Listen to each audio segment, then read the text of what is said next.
Brake light po tayo.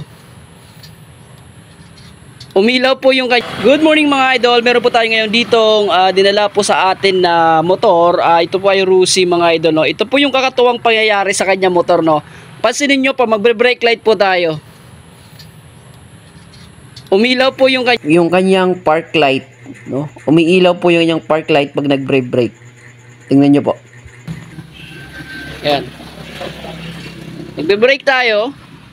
So sa baba, ganoon din. Papakan ko, umilaw. Yun po yung kakatuwang pangyayari sa motor ng ating idol, no? So hindi bumabalik. Yun. So itong motor na to ay nakuha niya po ng repo at ipapacheck niya po sa atin, no? Dinala niya po sa atin kasi pag nagbre-brake light nga siya, yung harapan yung umiilaw. Dapat sana sa puwet. So tignan natin, napakan ko. So nakikita nyo, binaklas ko na dyan para dire-diretso po yung ating paliwanag. So apakan ko. Ayan, nakikita nyo. Yun. Hindi po siya umiilaw, no? Ayan. So ibig sabihin, goods po yung switch niya doon. Kasi umiilaw po dito. Ayan, tagalin ko. Yun. Okay. Tapos dito okay rin yung kanyang brake switch. So titignan natin yung connection, baka yung huling gumawa nito ay nabaliktad po yung pagkabit po ng linya, no? Na imbis na sana papunta sa brake light, yung linya ay napunta naman po sa kanyang park light, no? Or sa kanyang dim light. Okay? So babaklasin natin to, pero bago yun, check muna natin yung bulb sa likod. Baka napundi na rin, okay? So ito po yung kanyang bulb. Yun. So mukhang kulubot na, pero titignan pa rin natin, baka okay pa to, no? Yan. So gamit po yung ating test light ay mabe-verify natin kung may lumalabas na kuryente dito, no? O kung may dumadaloy na kuryente dito. Yan, so magba-body ground muna tayo. Hanap tayo ng malakas na ground. Yan, dalawa, body. Check natin dito. Apakan naman natin to. Yan, kasi nag-i-stay siya, no? Hindi bumabalik pag naka-center stand. Umiilaw. Saan na ba yun? Yun, walang ilaw. Nung tinanggal natin yung bulb, na wala po yung ilaw. Okay, yun po yung kakatuwang pangyayari dito. Check natin yung linya papunta sa likod. Yan, so gamit yung ating test light, be-verify natin. Oh, walang ilaw. Yon, may connection, idol. Meron po siyang connection papunta rito. Ibig sabihin, goods po yung connection. Pero ang nangyayari, pag kinakabit natin itong bulb, nawawala to, Yun, nalaglag pa. So ayan, na ikabit ko po, hindi siya umiilaw. Yun, umilaw. Yun, kailangan lang ayusin. Umilaw po. Tapos wala na yung ilaw dito. Lalambrag na. Yun, umilaw na naman mga idol.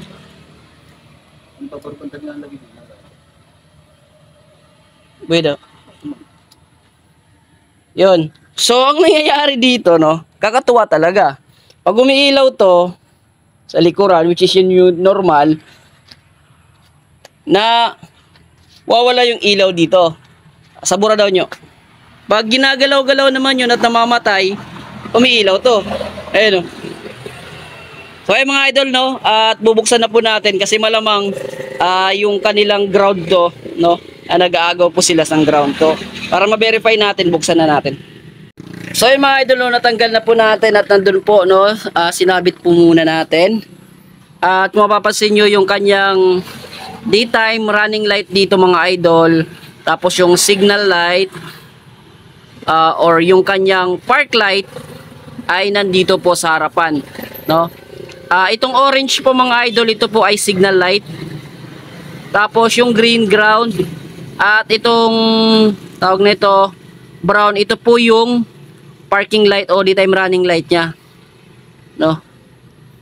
Okay, so sabihin natin parking light, LED na parking light.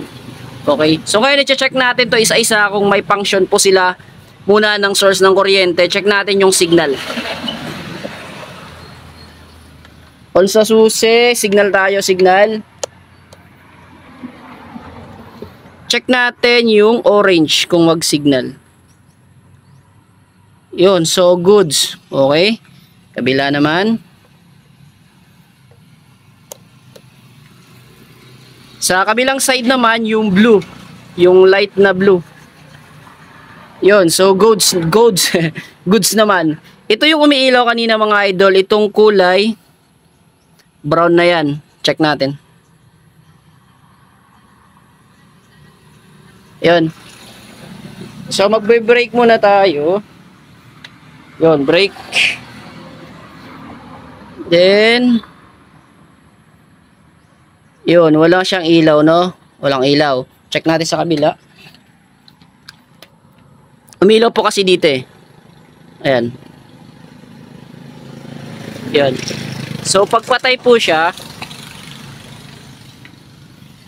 saka to umiilaw, di ba? Okay, check natin. Check natin si brown.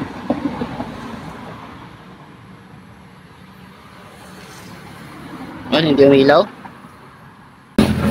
Ayan mga idol, sa pag-wiring, no, hindi tayo dapat dito matakot, no, or mangamba. Basta sundan lang natin yung basic na wiring connection, no. At saka dapat meron po tayong test light para hindi po tayo nang huhula-hula, no, kung saan po yung may problema at saan yung walang connection. Okay, so na-verify naman natin kanina na okay po yung mga supply ng signal. Ayan, sa kabilang signal ganun din. Yun, okay. So, dito naman po tayo sa kulay brown, no, which is yung ating park light or daytime running light. No? Na pag brake ay umiilaw. So, ito, nagbre-brake po ako sa handbrake. Hindi naman po siya umiilaw. Right? So, sa kabila.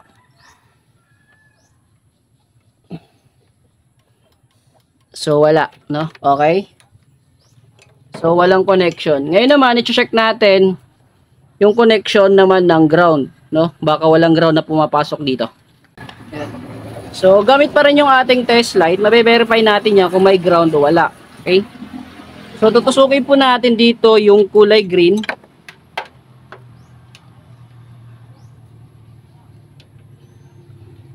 Yan. Natusok po natin dyan yung kulay green. Tapos check natin sa signal kung umilaw. Signal tayo. Yun, so okay. So may ground dyan, no? Sa kabila naman may ground sa linya na yan.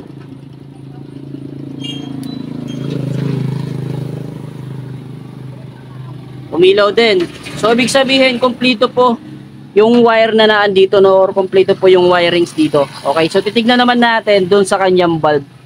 So ay mga idol, at sinalpak po muna natin, no. Goods naman po yung kanyang mga bulb. Okay. So walang problema po dito sa harapan, no. At nagpa-function siya na maayos. No, tinanggal ko muna sa kabila yung bulb. Ayan, so tinanggal ko muna yung bulb.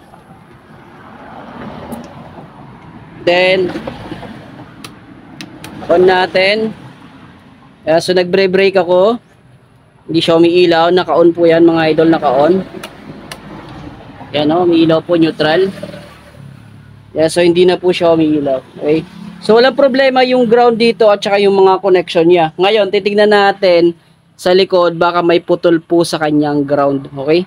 Kasi yung accessories na motor na ng Rusi or ng Honda ay halos magkakabit lang po lahat yung kanilang positive, no, isa naka-series po yan yung accessories wire, yung ground, lahat po yan naka connection po sila, no. Yun, so ngayon mga idol, check naman natin yung kanyang ground dito, no? Yung connection ng ground kasi na-check naman natin kanina na pag break natin umiilaw. No? Check natin yung source ng ground.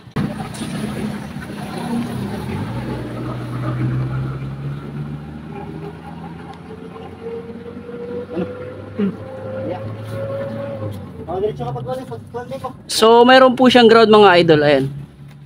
Okay? So, okay po yung linya. Mayroon po siyang ground. Hindi sila nag-aagaw ng ground. Ngayon yung pagdidiskitahan na lang natin yung bulb. Try natin magpalit ng bulb. Baka may problema na po sa loob ng bulb na ito, no? Okay? Palit tayo. So, ayan. Napalitan na po natin ng bulb. Yun, umilaw. Okay na. Kanina nung inapakan natin yung mga idol, no? Wala talaga, no? Ayan. Isa pa nga. Yun, alright na.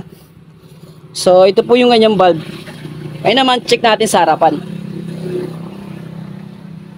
Kasi kanina nung pinipisil-pisil natin itong mga idol, no? Nagbe-break tayo sa harapan, umiilaw yung kanyang park light o dito yung running light niya. Yun, pinipisil ko, oh. Ayan, oh. Wala na, hindi na umiilaw. Baka sabihin nakapatay yung susi, naka-on yan mga idol. Ayan, naka-on. Alaga di dalo yun. Pag nag-break. Ayun, so sabi na may-ari may ilaw daw sa likuran. Yun, so wala na yung ano dito. Yun, so na-verify natin at na-confirm na dito po sa bulb na ito nagkaroon pa ng problema, no? Nagkakaroon dito ng pag-short circuit sa loob mismo nito, no? Pag nagbe-break tayo, pinapasa niya po yung kuryente dito po sa ating tail light o sa ating parking light, mga idol. So nagpalit tayo ng bulb at okay na po yung function. Break sa harapan. May ilaw na.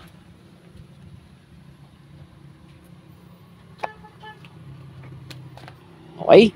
So balik na lang po natin yan at goods na po yung problema natin sa motor na ito. Alright. So yung mga idol, sana may nakuha kayong tips at kalaman dito sa ginawa nating video ngayon. At kung nagustuhan nyo ay baka naman pwede makain isang subscribe dyan. Hit na rin ang ating notification bell para lagi tayong updated every upload natin dito sa ating YouTube channel. So dito na muna tayo. Peace out muna mga katropa. Bye bye.